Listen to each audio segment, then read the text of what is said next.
Hello my dear friends, you're on the Military Summary channel, and this short video we're going to discuss the most important events that took place during the previous 12 hours. We have lots of very interesting updates, so let's start. And first we're going to talk about the Kursk direction, where, as I understand, the Russians managed to find a solution how to outsmart the Western countries. You know, when talking about the Kursk direction, mainly we were talking about the North Korean troopers as for the previous several weeks, and we were waiting when exactly the Russians are planning to use the North Korean troopers to attack the Ukrainian positions in this area. And you know, Zelensky was talking a lot about this, asking the Western countries to give him permissions to attack the North Korean troopers on the territory of Sudzha direction, but yet he hasn't received anything, and this is very important and this is very interesting detail. First, let's discuss this in details because we see how the Russians managed to outsmart the Western countries.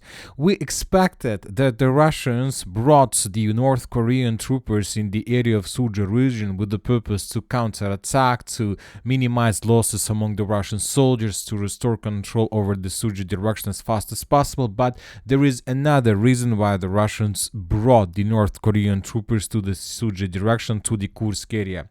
Basically, the Russians are using the North Korean troopers as the human shield. What does it mean?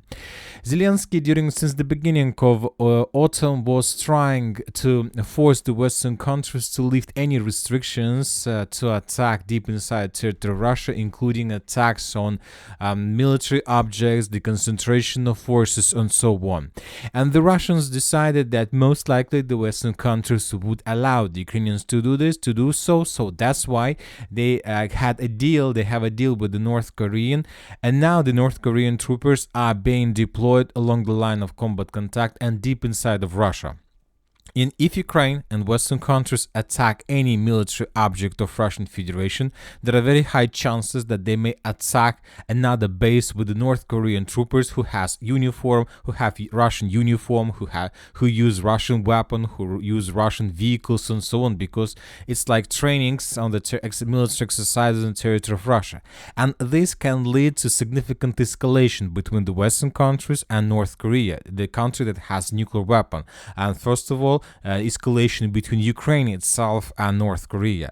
This can lead to significant escalation, and nobody understands what kind of consequences this situation can lead to. So the Russians are not going to use the North Korean troopers most likely, but they may use them as the human shield to protect the Russian military objects against the long-range missile attacks, because nobody wants another escalation and nobody wants the involvement of North Korea in the war. And that was stated by Zelensky to West: let us hit North Korean troops in Russia. Everyone is just waiting for the North Korean military to start attacking Ukrainians. Ukrainian's president says attacking North Korean troops on Russian soil who are there for training implies the Ukraine has declared war on North Korea, a nuclear armed state. I wonder why could possibly go wrong for Zelensky. So that was stated by different Western and international media. Now let's discuss the situation details. According to information we have, during the previous several days, the Ukrainians managed to bring additional reinforcements in the Sudzha direction and to conduct several successful counterattacks that allowed the Ukrainians to restore control over the main evacuation road between the villages of Staraya Starochina, Viktorovka, Malaya Loknya. So now the Ukrainians that were located in this artillery pocket were successfully unblocked. At least this information was published by different neutral mappers. So this is the post, and as a result of counterattack, the Ukrainians managed to restore control over the village of Staraya Sorochina and Novaya Sorochina. Once again, that was stated by the neutral mappers, and that's allowed the Ukrainians to establish a secure evacuation road. As for the Russians, according to information we have, during the previous 24 hours, the Russians managed to improve their positions and to take under control another forest belt in this area. Now let's move further and let's talk about the Kharkiv direction. During the previous night, the Russians were bombing the city significantly. Lots of FABs, lots of missiles arrived on the territory of Kharkiv. And the Russians are saying that several missiles were launched and attacked Ukrainian positions in the village of Malinovka on the base of the 47th Separate Mechanized Brigade. And the Russians are saying that as a result of this missile strike, Ukrainians lost up to 120 soldiers. Probably during the next several days, we're going to receive video that can confirm this. Now let's talk about the south in Kupyansk direction. And as I understand, the clashes are coming to the final stage. There are very heavy clashes on the city in the village of Tarskoye. There are very heavy clashes in the village of Terny. As for the village of Terny, the Russians are finalizing the battle for the settlement. During the previous 24 hours, we got additional changes on the ground in Russian favor. At least that was stated by different neutral mappers. The Russians currently are bombing the southern part of this small village. Most likely, once again, during the next several days, the village would be captured by the Russians. As for the village of Tarskoye, there is a very close combat. For example, in this video, we can see the Ukrainian tank on the Ukrainian side of Zherebets River that was attacking the Russian positions, but the tank was destroyed from a very short distance. As for the village itself, for example, in this video, we can see artillery strikes on Ukrainian edge position. So as you can see, currently it's even very difficult to draw the line of combat contact because there's a very big mass, and once again the battle is finalizing.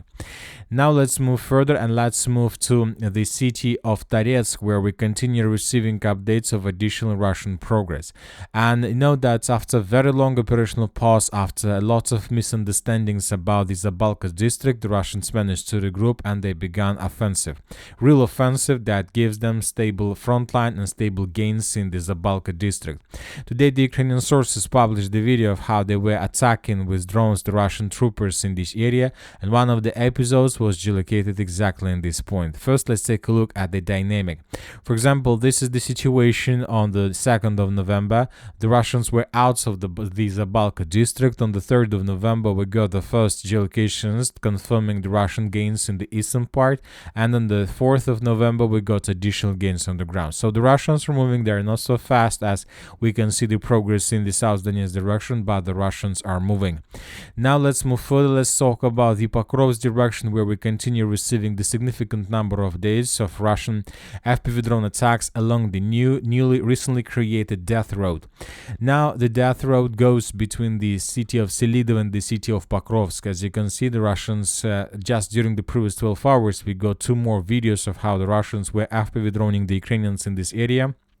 And there are 2 videos with the several episodes, and both videos show us the significant losses of the armed forces of Ukraine while using these roads for evacuation and support of their forces in this area.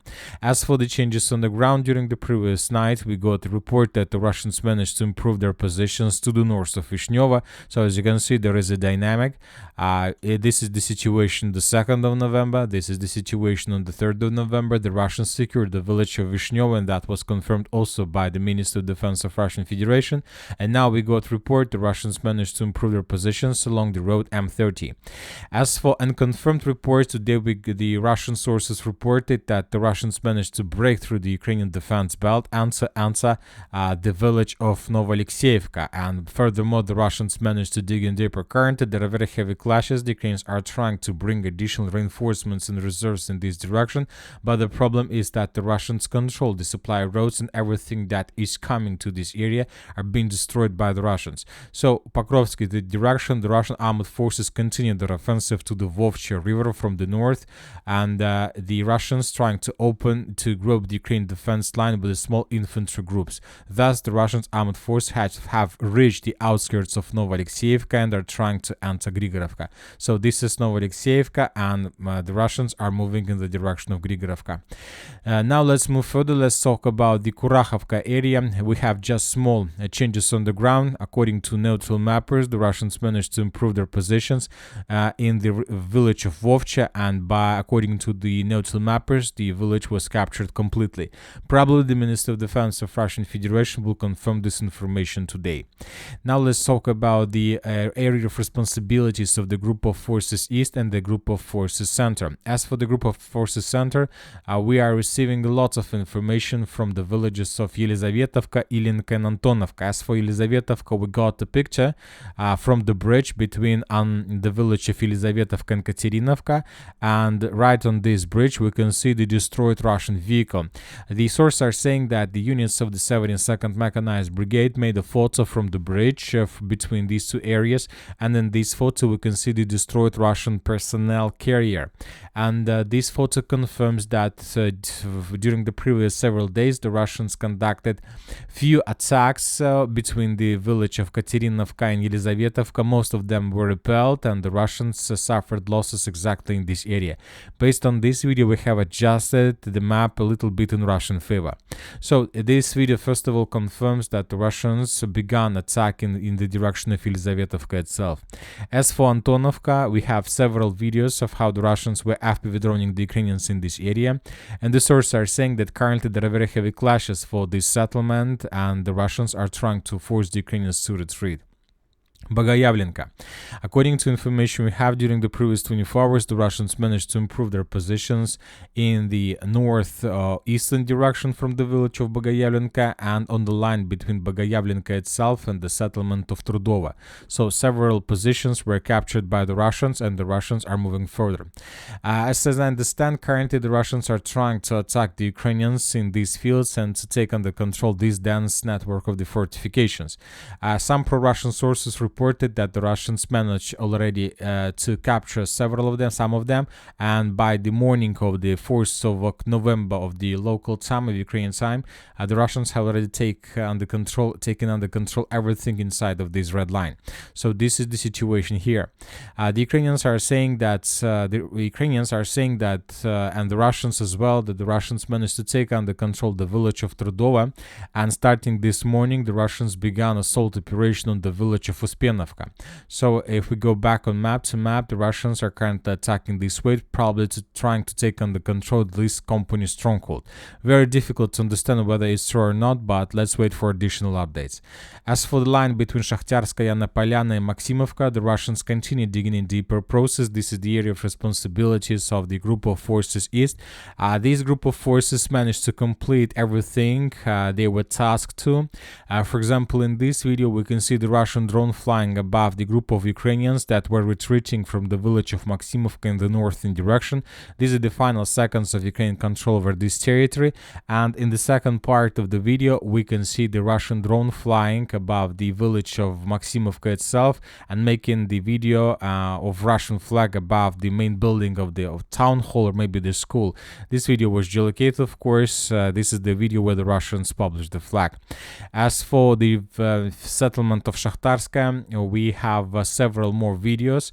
For example, since the Battle of Shakhtarska and since the moment we colored this territory in Russian favor, we've been receiving updates just from the east and the central part of the city, of the village. And today we got the video from the western part, and in this video we can see the Russian soldier that raised the flag exactly in the western part of the settlement. And according to different mappers, the Russians also managed to improve their positions in the western direction from the village of Shakhtarska, and the Russians managed to improve their positions between the villages of Shakhtarska itself and Yasnaya Polyana. Now the Russians most likely, the group of forces East most likely will try to take under control everything that goes and that lays inside of this red line, with the purpose to get as closer to the village of Razdolne, Velika Novoselovka and Razliv. If the Russians are able to do this, then from this direction they will be able to make a decision where to attack next, and it will force the Ukrainians to stretch their reserves, and most likely the Ukrainians don't have enough of forces to hold or to support every single defense positions in all these three settlements. Now let's talk about the Zaporizhzhia direction, and according to information we have, the Ukrainians are saying that the Russians are about to begin the Zaporizhzhia offensive operation. But the Ukrainians are saying that the Russians most likely are going to attack not in the direction of Orekhov or Kupyansk. The Russians are currently trying to regroup and to concentrate lots of forces in the vicinity of Gulay Pole. So according to Ukrainian sources, most likely the Russians are about to begin their full-scale offensive operation in the direction of this settlement, and the Ukrainians are in panic because they don't know for sure whether they are able to slow down and to hold the Russians.